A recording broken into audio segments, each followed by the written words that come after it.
Good start by Middlesbrough. Here's little Juninho. Comes back to him and he gets the cross in. Oh, and Middlesbrough so close to a goal. Giggs. David May, and that's in. David May with the goal, a vital goal for Manchester United in the 14th minute, and that is absolutely priceless. Giggs whips in another one. And oh, it's Andy Cole! What about that for a first touch? What about that? 2-0 Manchester United, the championship surely secure, and you wouldn't dare write it, would you? And Ryan Giggs, with 9 minutes remaining, it's game, set and championship to Manchester United. A valiant effort by Borough, and no one could deny Man United had earned their championship prize. And this is stamped, and that's a good try! And Nigel Martyn, the goalkeeper, very much in form. He's had a terrific season, the supporters' player of the year here at Leeds. Turned it over. Straight above him helps, of course. You wouldn't expect Martyn to be beaten.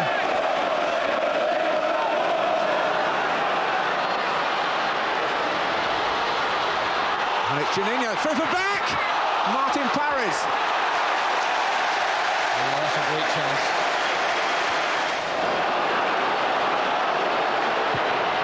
Willis with the cross, Brian Deane is free!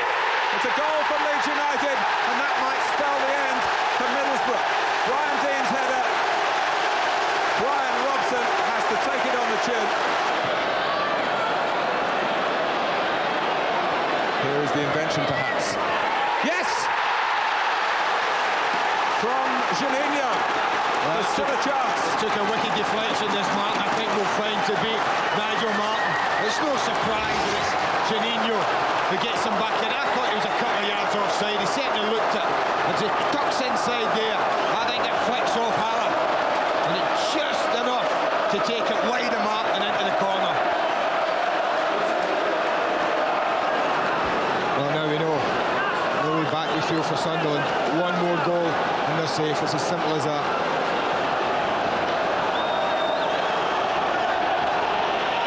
Wallace. There is no last day miracle for Middlesbrough. They had to win at Elland Road, and for all the efforts of Juninho, Brian Robson's side couldn't do that. They went a goal down to Brian Deane's header. Juninho's deflected shot gave them renewed hope. The draw not enough. And next Saturday's FA Cup finalists will spend next season in Division 1, desperate for all at the club, especially the manager, who brought them up as champions 2 seasons ago. We've given it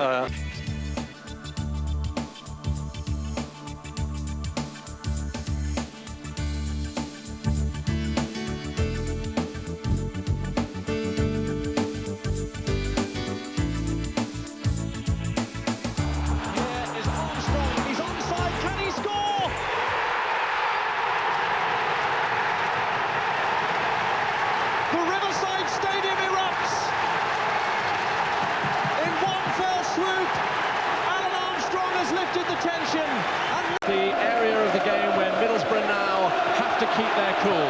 They've got the breakthrough that they long for. Can they add to it? Merson set up the opener for Armstrong. Can he do it again? Yes, he can! What a dramatic start to the second half! The fans here are going wild with delight. And Gilchrist could have afforded to leave it, but didn't. And Fleming keeps the pressure on. Hignett, could it be 3? In off the post. Promotion now surely settled. Craig Hignett, the scorer, celebrates with double strike Alan Armstrong. Passes are joining up. And here goes Gascoigne looking for Merson, and it's fallen again. Hignett! And the Premiership now can throw open its doors and welcome Middlesbrough. Well, I have to say, I'm delighted for this fella. Look at Adjoiny's face, and what a strike this is. And the cross here to Nicky Benjan. And disappointment for Schwarzer. They're not going to keep a clean sheet in their final game of the season. Middlesbrough, like Nottingham Forest, have bounced back at the first attempt. Brian Robson's team promoted back to the Premiership.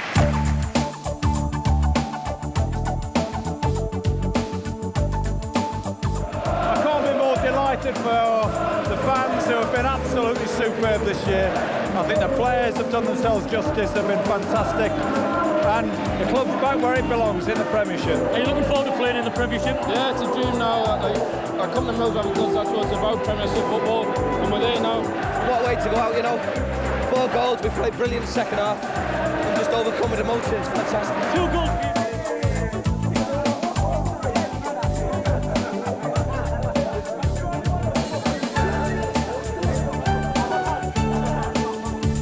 The day's all about the fans, and when you're in it, I can't think of a more enjoyable 30 minutes or a greater experience than the last 30 minutes of the game today and 10 minutes after it. They were absolutely magnificent, and when we have real success here, it's going to be extraordinary. I'm going to take the wife and kids away now for 10 days to America and just rest, and hopefully when I come back I might be in the England squad, and then I'll be recharged, raring to go again. Yes! Not quite sure how this one's going to be taken. It's going to come right across. Lovely shot, what a fantastic goal! Lampard out of the blue. Both sides played a lot of attractive football this season, and certainly Mustoe did well to take the ball off Lampard, but then Berkovic returned the favour. Sinclair is onside, and he must score! And Keller does.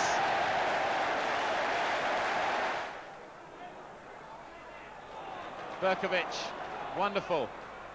Sinclair, he's in here. It is number 3, and it's Trevor Sinclair. Berkovic. Sinclair is onside.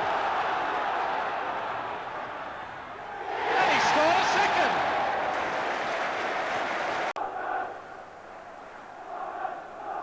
Paullins pushing it into the path of Vickers here, and it's up towards Brian Deane, and Brian Deane's header creeps inside the upright. Well, it has to go down as well, as shoddy defending by Everton, but Deane's into double figures for the season with that header. Good progress again being made here by Middlesbrough. Everton holding off somewhat. Push back for Juninho, and a lovely darting run from the Brazilian, who may be through here for one of the goals of the season. Well, what a wonderful way to sign off, if indeed this does turn out to be his farewell for Middlesbrough. Beautifully created goal by Juninho. Little touch back from Deane, and he was through the heart of the Everton defence and finished stylishly. How different might this game have been if Middlesbrough needed to win it to stay in the Premiership? Forward by Ince. Jobe. Oh, yes. Middlesbrough take the lead after 21 minutes. Ince threading it through for the Cameroon international, who still had work to do when he'd beaten Hislop. Stuart Pearce, the defender who got back on the goal line.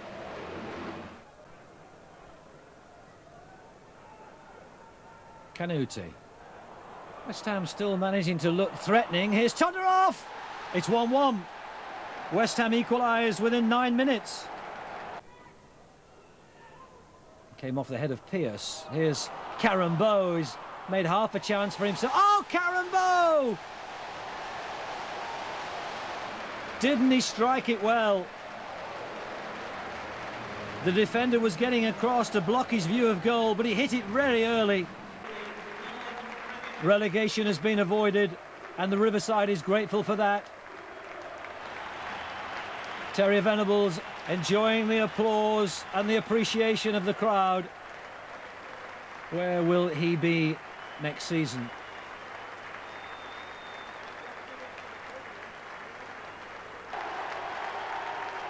And so to Leeds for the last game of Steve McClaren's first season in charge. Southgate it was with a header, back header as it turned out to be, and Alan Smith is clear on goal now, and Alan Smith shoots. For the fans, there was a chance to pay their tribute to the Stars from a hectic season. The curtain fell on season 2002-2003 at the Reebok Stadium, as Bolton Wanderers were fighting for survival, and they would stay in the top flight with a win. But at least Michael Ricketts gave Borough hope of what might come next time around with his first goal in a red shirt.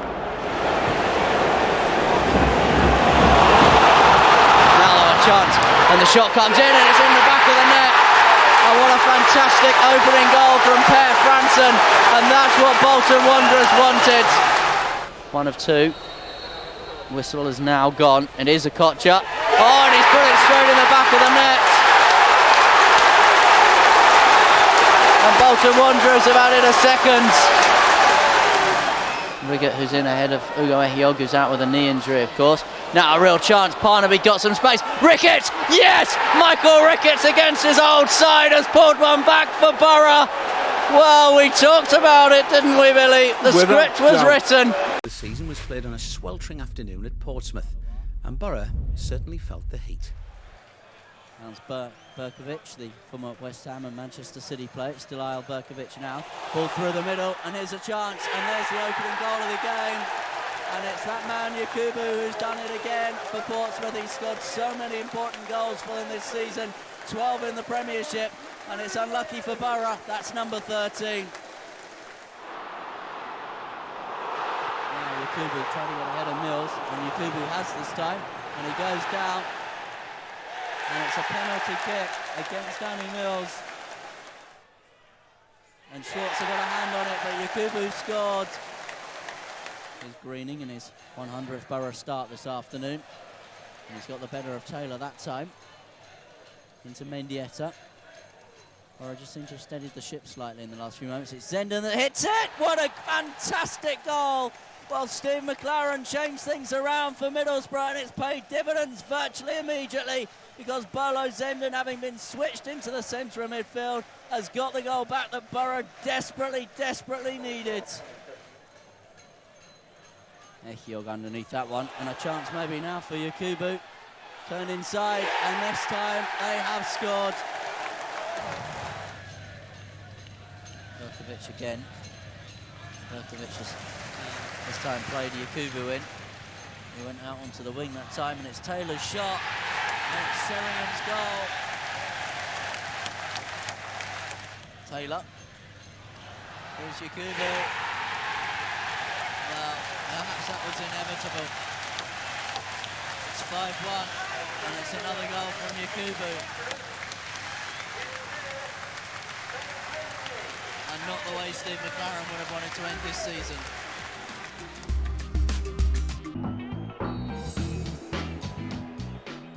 Hasselbank free kick. Oh, what a goal! Jimmy Floyd Hasselbank!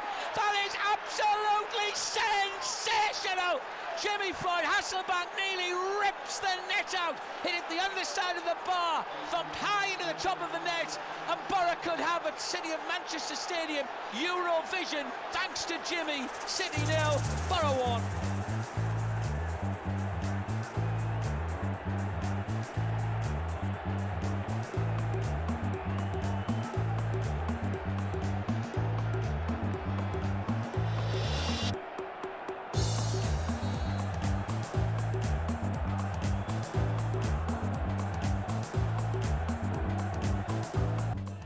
Sampa turns, edge of the area. Ehiogu tries to get back to it. Shot back of the net. Manchester City have a goal.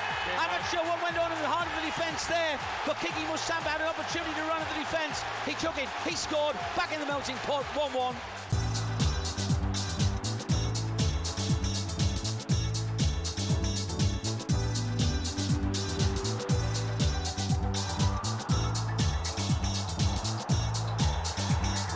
Just saved it. Mark Schwarzer to the left-hand side. He's the greatest Australian hero since Ned Kelly. Marvellous stuff. Referee checks the watch again. He blows the whistle. Thank the Lord. Middlesbrough back in the Europe again. Confirmed. They are in the UEFA Cup. One each at the City of Manchester Stadium. And Mark Schwarzer deserves every plaudit. his marvellous penalty save has ensured the Borough finish in Europe, in the UEFA Cup. So season 2004-2005 came to an end with Borough breaking club premiership records with 7th place and 55 points. Not for the final league game took place at Craven Cottage and would provide a link between a great Borough servant and the young stars who would surely ensure that local talent is the cornerstone of future success. The academy system under the management of Dave Parnaby is the envy of the Premiership, and at one stage at Fulham all 11 players would be from the youth system. Lee Cattermole became Borough's youngest captain, but the game would also mark the end of Colin Cooper's playing career. Coop's links with the Borough go back to 1984, and in 2 spells on Teesside established himself as a true Borough legend. Colin's 400th appearance would be his last, and fittingly he would end wearing, thanks to Cattermole, the captain's armband. Or a free kick, edge of the box. Johnson takes it, Niemi saves it away to his right-hand side. Good goalkeeping, good free kick. Into the second half then, and Danny Graham takes him an interesting position. Graham at the angle, and the goalkeeper Niemi again denies the Borough. Into the final 10 minutes, a long ball, final league game of the season. David Wheater's got the wrong side of Helgeson. Does he bring him down? Well, the referee's pointed to the spot, and that's desperately disappointing for the youngster. David Wheater, he did get the wrong side, and Helgeson now from the spot takes the penalty and scores for Fulham. Heartbreak on the final day for Borough, 1-0 to the Cottagers. Jonathan Woodgate coming forward. Woodgate looks to his left, and Viduka, edge of the area, classic Viduka position. Viduka shot, terrific goal, Mark Viduka. Classic Viduka position, classic Viduka finish. He goes to his knees in front of the East stand. The Borough fans out of their seats in delight. The top scorer's done it again. It's Borough 1, it's Fulham 0, and it's the Duke. Great Freddie here on Retro Day. Little mind of the past as well as the future may hold have enjoyed it as David Wheater's head is a bit short. Mark Schwartz has beaten Fulham have an equaliser. The header back was too short. Simon Davis seized the opportunity, and Simon Davis has brought Fulham back level at the Riverside Stadium, but a defensive error by the Borough. On a right-footed ball, in it goes. Free header, back of the net, David Wheater! The lad from Redcar's done it! As sweet a finish as you get from a lemon top. It's Borough 2, it's Fulham 1, and it's David Wheater who's put Borough back in the lead. The old champ used to be feed the chin and he will score. Well, he's just landed one on the chin of Fulham. I don't know one about the yellow top, but it's some ball again for Stewie Downing, and Wheater made amends. I mean, he's given Fulham the goal, but what a header. Great delivery. He plays a long ball low to the D in the edge of the penalty area. It's picked up by Mark Viduka. Viduka twisting, turning, chance for the Duke to shoot, chance for the Duke to score, and Mark Viduka gets his second of the afternoon. So with safety assured, the final game of the season gave the players a chance to put on a show for the fans, and they're duly obliged in a never to be forgotten 90 minutes that blew Manchester City away. 0-0 at the Riverside BBC Tees. Riggett's long ball forward is Tunjai. Tunjai was took back, and that's a penalty, and it could be a sending off as well, because Richard Dunn took Tunjai back. Vance has filled out, blows his whistle. Downing left-footed, and Stuart Downing edges ahead in the leading scorer stakes for the season. 9 he's got now. Left. Tunjai just holds up play. Finds Rockenbach again, edge of the area, ghosting through. Alves! Afonso Alves with goal number 4 this season. George Boateng. Left-footed cross into the box, good cross as well. Downing! Oh, what a stunning goal from Stuart Downing! Gareth Southgate wanted him to score 2 this afternoon, and Stewie Downing has responded with a brace. And Stuart Downing. Tunjai almost played in. Alves might still happen. Alves is onside. Are we going to see 4? Afonso Alves, we are! Yes, we are! The ball just creeps over the line, similar to the Sunderland goal that Afonso Alves scored. Got it back. Adam Johnson, left-footed shot, deflected and in! It's number 5, Adam Johnson. The deflection, wrong-footed Isaacson in a City goal. Goal number 5 of the afternoon. It's turning into a right old rout.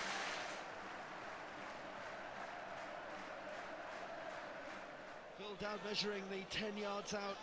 Fabio Rockenbach's on it. Afonso Alves has gone into the penalty area. Here's Rockenbach. Oh, he scored! Oh my word, that is absolutely fantastic! And if ever there was going to be an afternoon where Fabio Rockenbach was going to score one like that, it was going to be this afternoon. That is the goal of the season. Here's Stuart Downing again into the box, onside Ali Adiez, 7-0, and Jeremy Ali Adiez in on the act. The City, they're looking to get one back at least, left-footed. They got one back as well. Terrific goal from Milano, left-footed, and the Borough crowd are applauding as well as the Manchester City fans. Mark Schwarzer, not a prayer, is 7-1. Well, Sven-Göran Eriksson does not need 3 minutes of added time. He's sending the message over now, so we will see very shortly. But isn't football ridiculous sometimes? Here's Ali Adier, here's Alves, it's goal number 8! Afonso Alves has scored a hat-trick! His first in English football,